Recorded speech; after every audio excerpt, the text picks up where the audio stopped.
Looks to come inside and fire one a goal and find the back of the net for Perth.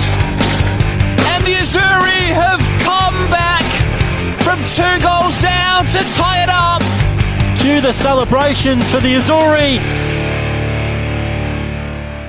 Yeah, welcome once again to the Perth SC podcast, episode 17 for the season. Great to have you with us once again, no matter where you are listening. Another cold week, plenty of football to talk about, isn't there? Plenty of talking points from the weekend. A big thank you once again to Lidio Fiore and the team at the Panorama Club, Perth's premier private members club and luxury workspace, and also Camera House in Leederville, your go-to destination for the Leederville and wider Perth creative community, providing expert advice and a comprehensive range of photography and video equipment. Some big guests to come. We'll get to them very, very shortly. But of course, as always, before we get into it, we have a little bit of a look at our notice board for the week. And, we're very pleased to announce that nominations are now open for the Perth Soccer Club Awards. Perth SC has, of course, opened the nominations for Merit and Life Membership Awards to recognise outstanding and distinguished service to the club. The Merit Award requires 5 years of service. It doesn't need to be necessarily continuous, but Life Membership requires 15 years of service. Again, not necessarily continuous. All nominations must be proposed, by an ordinary member and seconded by another ordinary member. Nominations must address all the award guidelines, which can be found on the website. For more information, check in with one of the members of the board, or you can get in touch with the office staff, who will certainly be able to point you in the right direction. Nominations for that are open until October the 1st, and they will be they'll be announced at the annual general meeting to come a little bit later on this year, usually around November. So looking forward to that, and some very worthwhile people with some deserving recognition, it must be said. 200 Club raffle. Don't forget to get your tickets. Of course, it goes towards supporting the club. You could win yourself $3,000.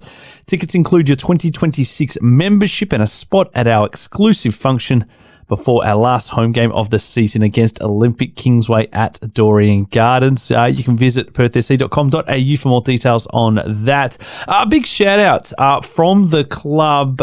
These particular gentlemen got a shout out on the weekly newsletter that goes out to all of our members. Darren Howe, Chris Fullwood and Roland Parsons, a massive thank you for all of your work down there at Forest Park. In fact, doing a little bit of handyman work and cleaning up the place a little bit. We are very, very thankful for your hard work, and this is what a club goes towards, isn't it? All the volunteers, all the parents, then chipping in from time to time.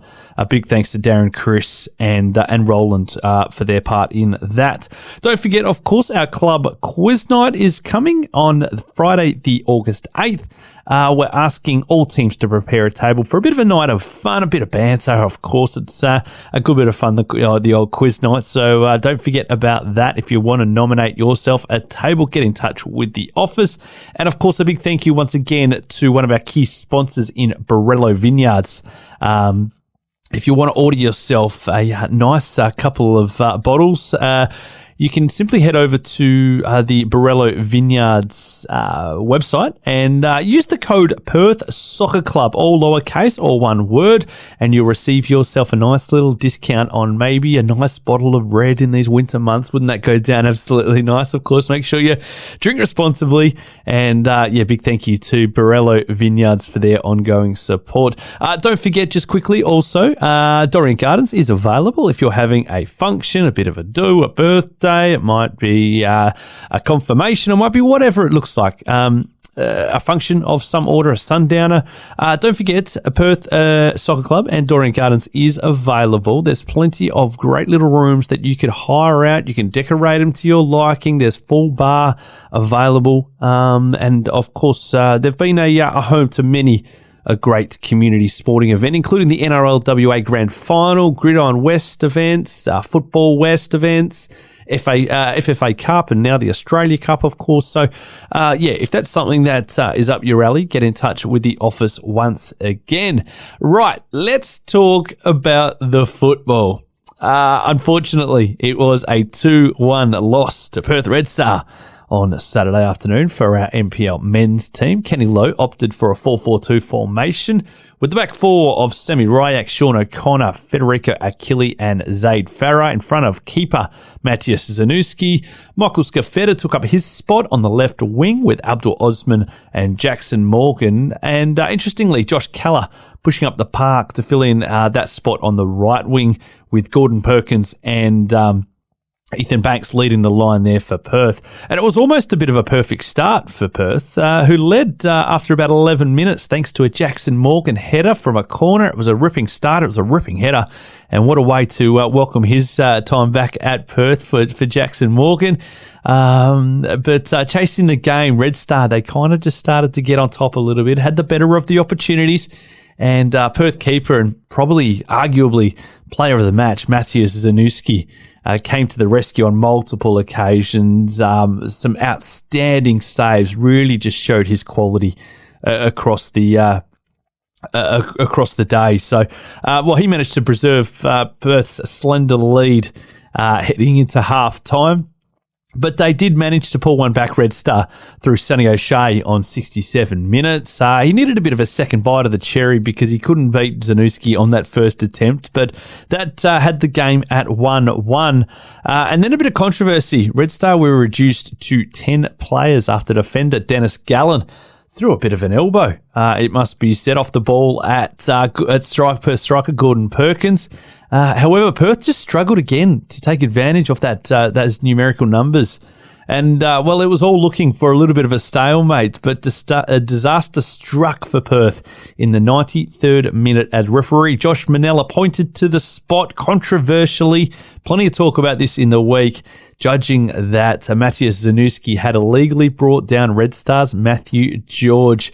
And it didn't. He didn't need a second invitation. In fact, it was Daryl Nickel who stepped up to convert from the spot to see Red Star head home with all 3 points. So a bit of a disappointing afternoon, or into the afternoon for Perth. But a big shout out to Matthias Zanuski for it just soured his performance in the end, but by far and away, I thought he was the best on ground and kept Perth in it for long periods in the game. So big well done to Matt on that part. The final score there, of course, Perth Soccer Club 1, Perth Red Star 2.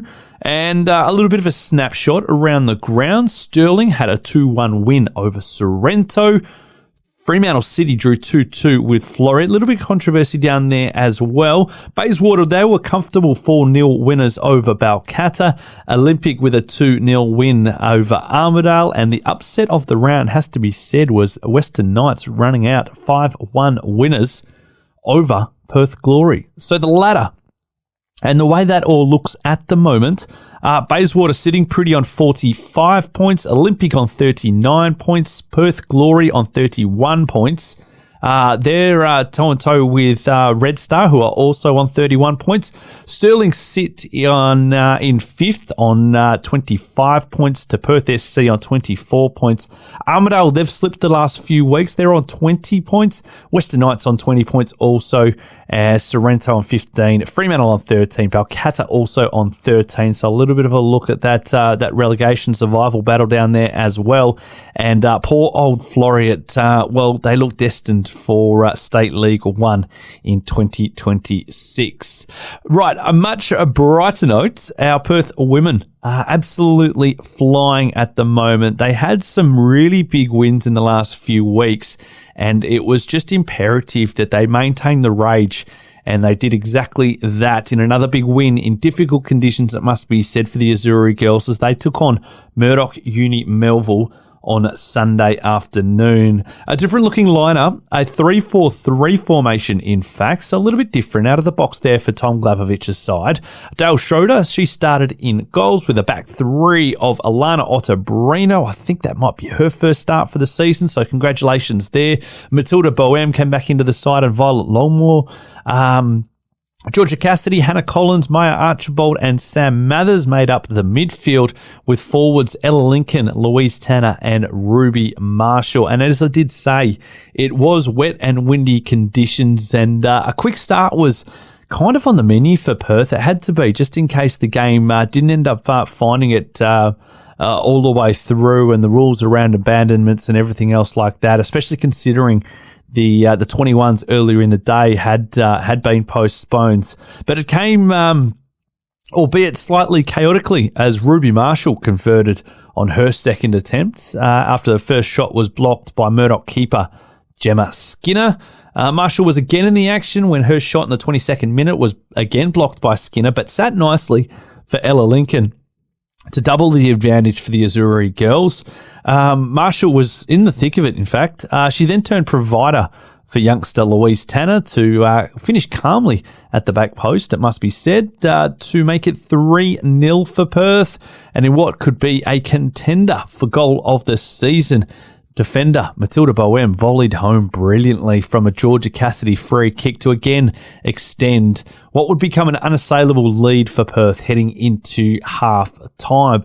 Now, with the luxury of that 4-0 advantage, Tom Glavovich, he had the luxury of having some pretty packed star-studded bench, in fact, with names like Daisy McAllister, April Nascent, Jess Flannery, and Kim McCartney all coming onto the ground at various stages.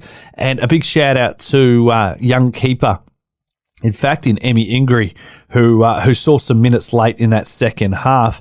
In a superb team goal, Perth went coast to coast from goalkeeper all the way up into the final third, where April Nascent, her cross found Jess Flannery to make it 5 for Perth before Marshall capped off a player of the match performance, and she put the cherry on the cake to make it 6 for the Azzurri and complete her brace in front of a home crowd. A brilliant performance there by Ruby Marshall, and as I said, she was absolutely in the thick of everything. I think she had a part in about 4 of the 6 goals, so it was an outstanding performance. A big congratulations to Ruby and to the rest of the NPL women's side, who ran out 6-0 winners in the end. The win, it means that Perth extend their lead at the top of the NPLWA table after Balcatta was beaten at home by Fremantle. Plenty of people keeping an eye on that match around Dorrien Gardens on Sunday. In the other fixture to be played on Sunday, Subiaco easily accounted for UWA in their local derby, while I understand the fixture between Perth Red Star and the Football West Academy was postponed.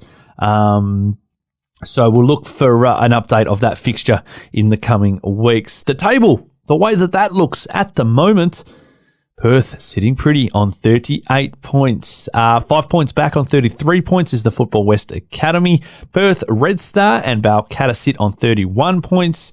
Fremantle on 24. Subiaco on 16. UWA on 7. And Murdoch Uni just the 1 point for the season. Our 23s men, they got a bit of a touch-up, it must be said, at the hands of Perth Red Star. 4-1 loss for the 23 women. Daniel Zivkovic with a solitary goal there, so his first back at the club for the Azzurri since returning.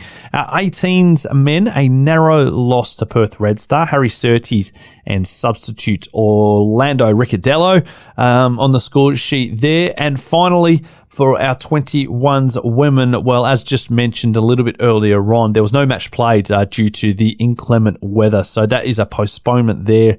And we'll see if we can have some news on where that one might be rescheduled. Right, there is our news from all of our senior sides. We're going to take a very, very quick break, and we'll be back with one of our first guests next here on the Perth SC podcast.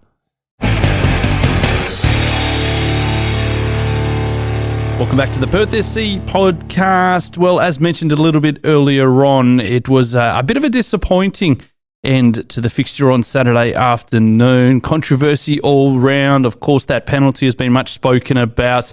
But I thought we'd get this next man on to have a bit of a chat about that, but not just about that. A little bit of his journey, a little bit about coming back to the Perth Soccer Club. Jackson Morgan's with us. Jackson, thanks for jumping on, mate. Hey, thank you for having me today, to be fair. No worries at all, mate. No, pleasure. Mate, let's talk about that on the weekend. It was a good performance, all things considered, a little bit injury-plagued at the moment, but how did you see it, mate, aside from the end, of course? I'll be honest, I think I saw it like it was a game of 2 halves. Sure. If we have to be honest. The boys played really well. We had a really good start. I felt that, and I think when we scored, I think the energy grew, and we started building up well. We had fair bit of possession. So, yeah, I think we played really well. But then I'll be honest with you, just towards the back end of the game, and then, yeah, like you said, controversial, and, just things happen. It's football. Our first goal back at the club for yourself, mate. You must be pleased with that. Yeah, I take delight in it, so, yeah, I take pride in that, scoring for Perth.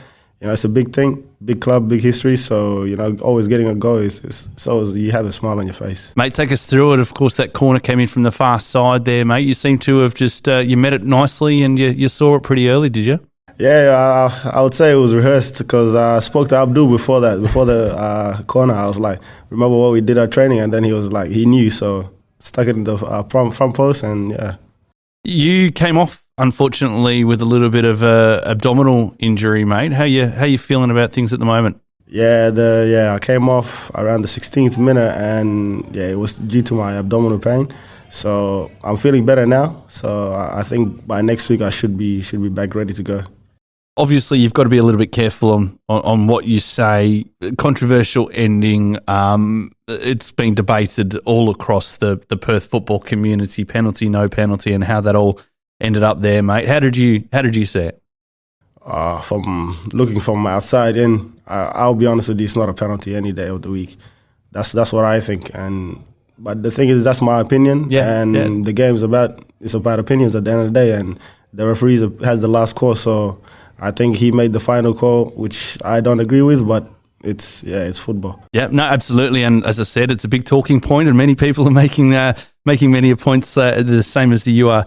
Mate, the week before you came back into the side, it was a good win against Floreat, mate. It was a hard-fought win, it must be said, against a team that had to come out firing down there at the Velodrome. Yeah, that win against Floreat, it was, on paper it might have looked easy, but I think it was a pretty hard game because Floreat, all due respect to them, they're fighting to stay up. So I think from their approach to the game, they came out firing.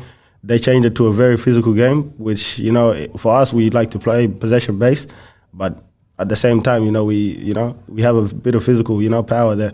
But yeah, that game was really good. The win was it felt, having a win is always good. 3 points, you celebrate that as a team, and I think the team chemistry was really good from my point of view. Going from such a high with Floreat and then such a low at the back of Red Star,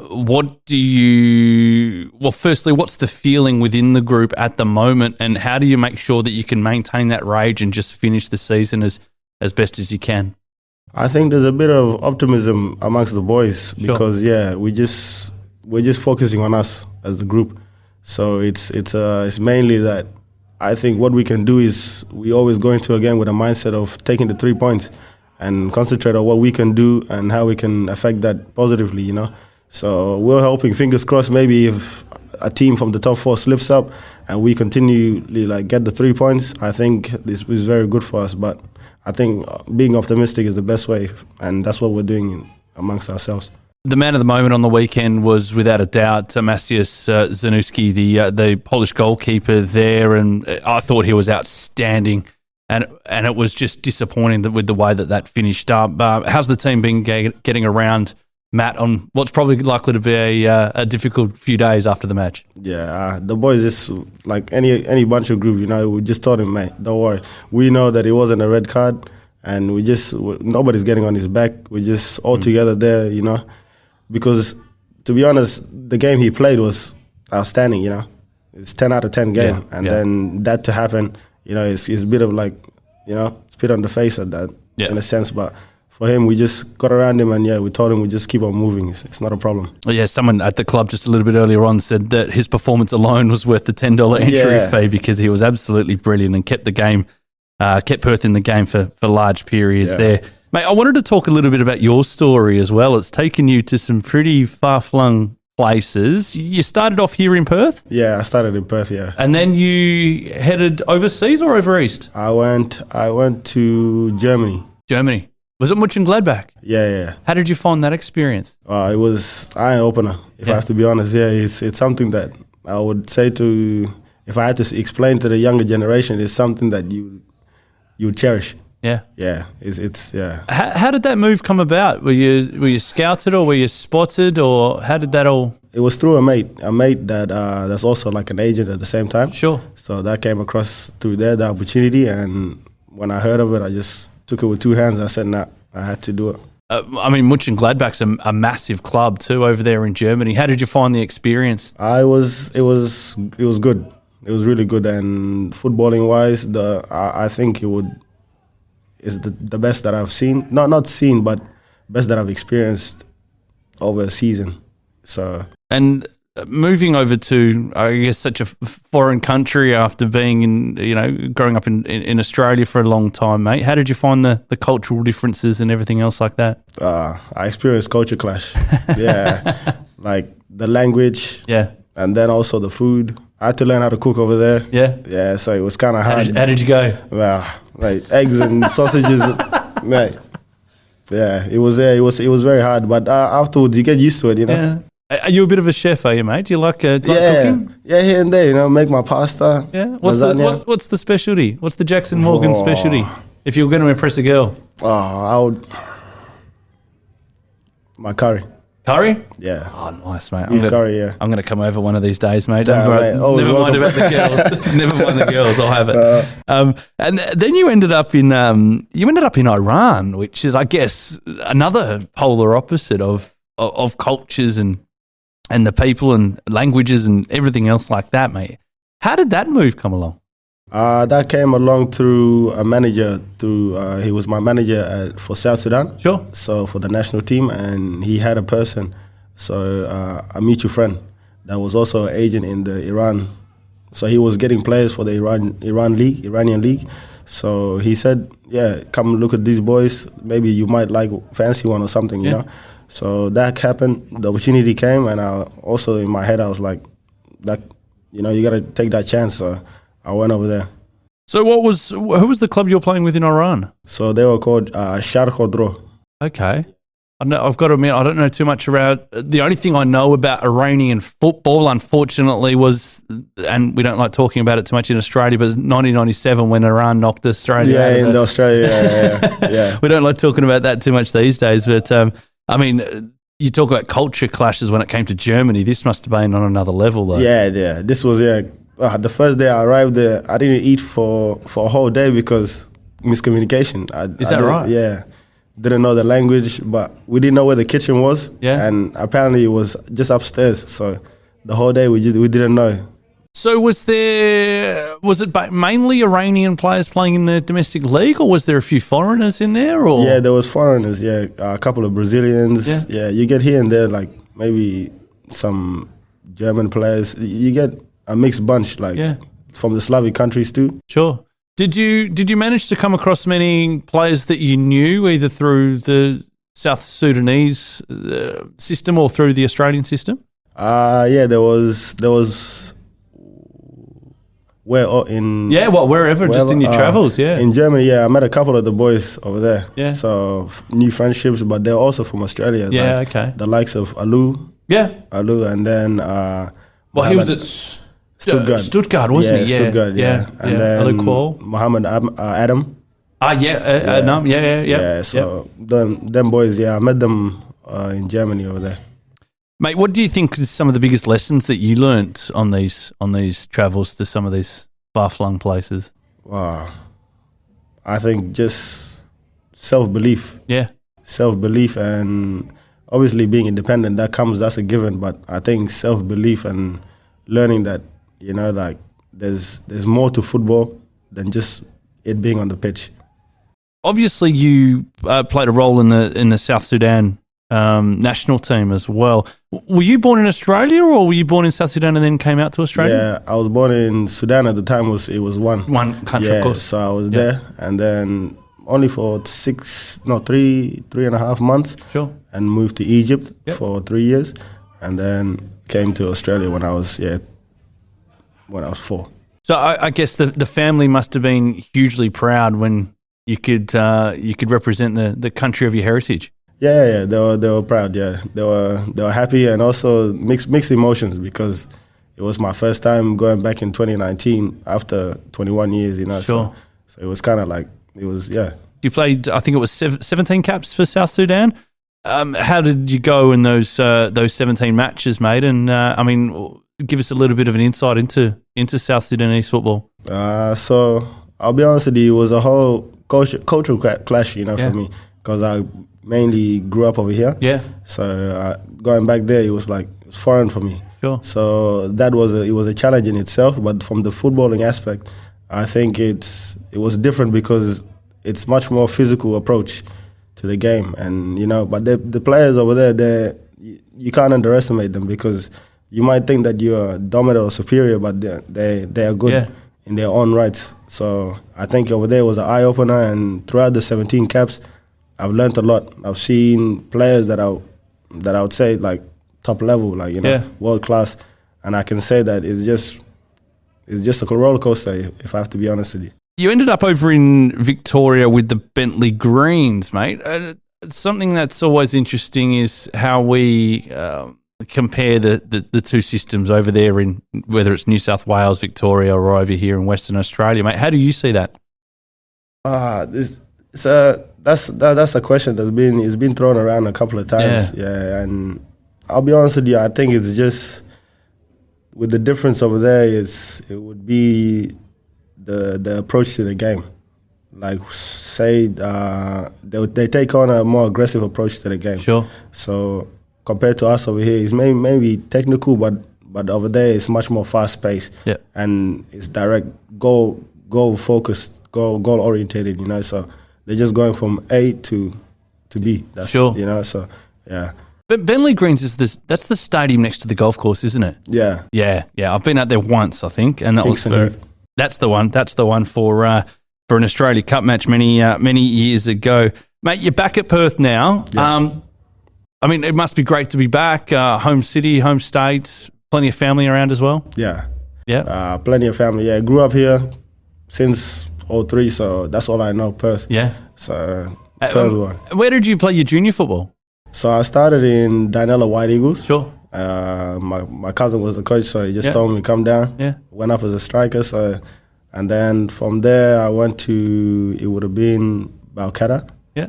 And then from Balcatta to Glory Youth. Yeah. Mate, beautiful stuff. Just having a bit of a look ahead before we let you go. Big one this weekend against Western Knights. It's almost a must win, as they all are, as you head into the back end of the season. What do you feel you need to do well this weekend? I think we just, if I have to be honest, stick to the coach's plan. Sure. He's been elaborating on patterns of plays that we've been doing over the week, and I think if we just stick to it, I think we will be good. That's my take on it, and also go scoring goals. Scoring goals, taking our chances, because we do create a lot of chances, but it's just the difference is taking the chance or not taking it. It must be good to have that focal point in Gordon Perkins back after a couple of games too. Yeah, 100%. Yeah, with Gordon back in there. I think we'll win. Yep, good stuff, mate. That's I'm sure the Azuri fans will be very, very happy about that, mate. Thanks very much for giving us a bit of time. No, I appreciate it. Thank you for having me.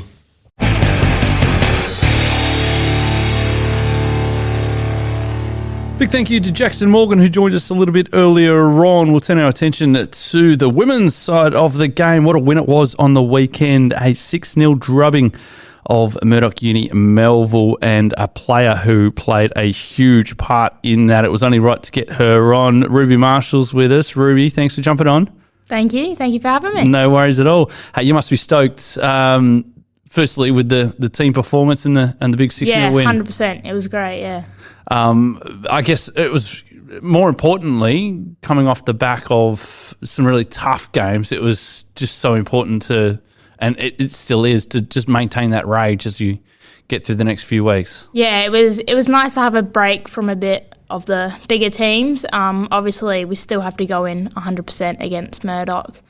Still need to get that goal difference up, which is very important in these last couple of weeks of the league. But it was a great game and we played well. A similar kind of situation this week against UWA. They do sit pretty lowly, but how important is it that you just keep focus, concentration, and not take too much notice of that league table? Yeah, I think last couple of times we've played them, we've conceded a goal which is not ideal. I think that's just in one of those moments that we switch off. So I think we just need to stay switched on the whole game, not let them get in our heads, and score a few past them. I said a little bit earlier on that I thought you were outstanding on the weekend. I thought you were by far player of the match, 2 goals for yourself, and I think a couple of assists as well. Was that one of your better matches, do you feel? Yeah, I reckon probably my best game this season, hopefully. Hopefully have a few more. But it was nice to get 2 goals and 2 assists, so your role's an interesting one, and it's kind of evolved, and I've kind of watched from afar. Last year, it was, can I say you were quite a utility type player? It was almost to plug the gaps wherever we could. Yeah, definitely. This year, it's much more attacking focused. Where do you prefer to play? Gosh, it's a hard one. I do love play fullback, both on the right and the left. Yep. But I think everyone's going to choose up front. So I love playing on the wing, love scoring goals. That was going to be my next question. Do you prefer to kind of set up the teammates, or do you prefer to score them yourself? Yeah, I do prefer to score them myself, but it's always good to set them up too. What's the biggest challenge when you are kind of that player that, hold on a second, last week I was playing up front, this week I'm going to be playing fullback? Is there a little bit of a change in mindset that's needed? Definitely are. Like between the positions, I go in with a different mindset, and that's like a struggle of, I don't know if I'm going to be playing right wing today or left back. But I don't mind. I like playing both positions. As long as I'm on the park, it's great. That seems to be the theme for everyone when I ask that question. They just want to be involved, which is always very good. Just to have a quick look at the table, you are the hunted now. There's no doubt about that. You're 5 points clear. 5 points clear, I'm pretty sure. At the top, there's still some make-up games to play. It's quite hard to paint an ultimate picture. What do you feel is the key factors to such a great season thus far? I think the girls have just been focused. We're a great group of girls on and off the park with the coaches as well. We're a really close group and we get on quite a bit. So, if we keep doing that, I reckon we could go all the way.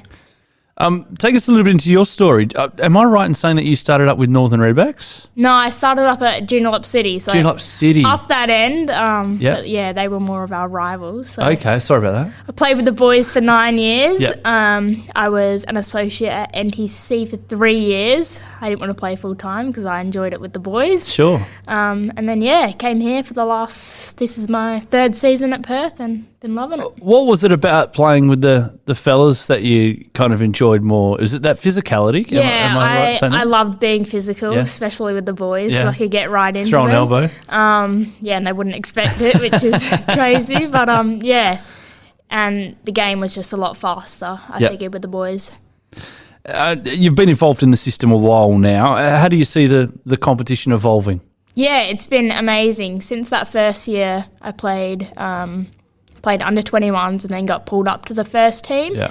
It was tricky because that was obviously my first time playing with the women's, but as throughout that season and to this season here, I reckon the quality has been improved heaps. I think there's a little bit of an X factor when there's the ability to bring some of those professional players back in for a period. Your Georgia Cassidy's, your Ella Lincolns, and Izzy Follettas and these kind of players. Do you find that just raises the whole standard? Yeah, I think especially at trainings as well. Like you see what they do and you're kind of like, well, I wish I could be at that level, and you strive to get to that level and they strive you to be at that level. So, it's great to have them back in the team. And, of course, there's still a little bit of talk about promotion, relegation, everything else like that, what that's going to look like. But from a player, it's got to be a positive step to be I don't want to use the word legitimate, but a more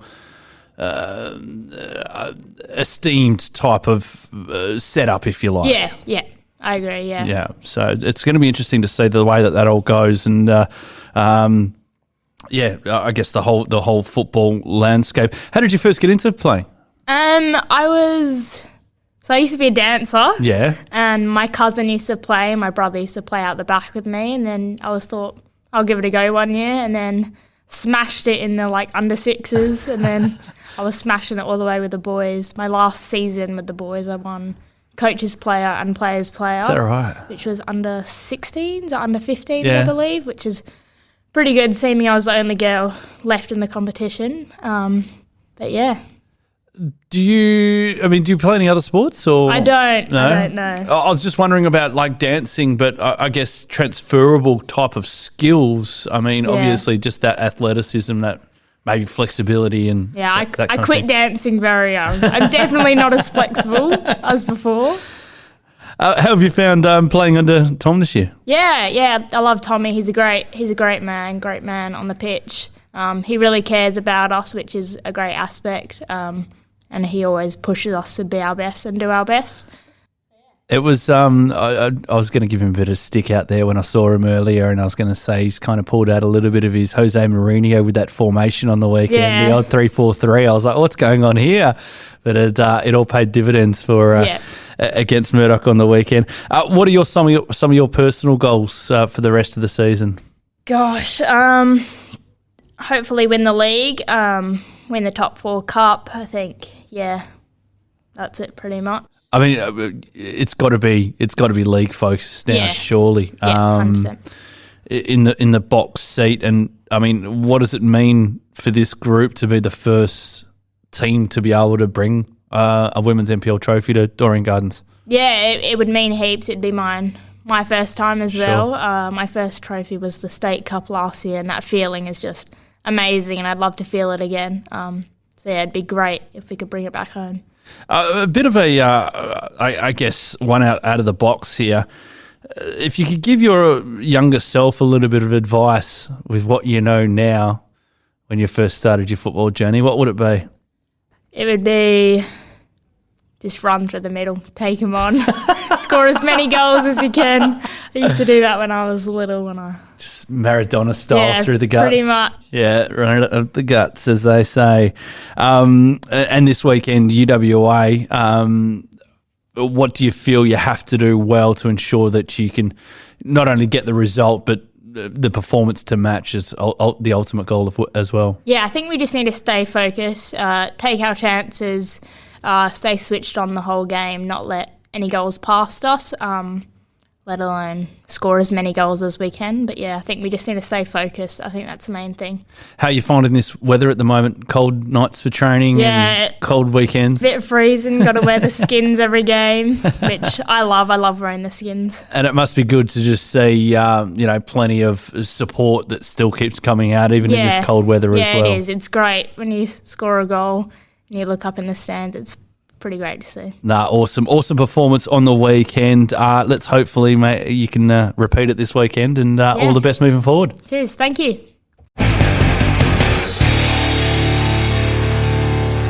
Right, just about set to wrap things up. A big thank you for tuning in once again. Don't forget to continue to spread the word of the mighty Perth Soccer Club and the Perth SC podcast with you weekly throughout the Perth SC season and the NPL season. So it's been great to be able to bring you all of the information, and we'll be rocking this through all the way to season's end. So make sure you spread the word. Make sure you tell all of your friends. Might be a few family members which are unaware about it, but they can get all of their Perth SC fix right here through the Perth SC podcast, now available through Spotify, YouTube, and of course Apple Podcasts. So big thanks to everyone for their ongoing support. Looking ahead to the weekend, a bit of a tricky fixture for our NPL men's side, going down to Nashfield to take on the Western Knights in Mosman Park. Bit of a tricky place to go, but it must be said it's a must-win if they are to qualify for that top 4 cup. And a bit of work to be done after the weekend, you'd feel. So wishing the boys all the best. Get down there and support them. That is all happening at 3 p.m. on Saturday afternoon. Prior to that, of course, the 18s and the 23s. So get down there, make a day of it, and get behind the Azzurri boys. On the Sunday, another one. It's a little bit of a must-win for everyone this weekend, it feels. Our women's side take on UWA. They just can't let anything slip at this point. They are sitting high and mighty. They need to maintain the rage, and that is all happening at Doreen Gardens on Sunday at 3 p.m. Prior to that, of course, will be our 21s women back in action as well. So a big good luck to everyone in action this weekend. A big good luck to all of our juniors who are absolutely loving their football at the moment, I'm very, very sure. And looking forward to bringing you more of the Perth SC podcast this time next week. So enjoy your football and come on the Azzurri.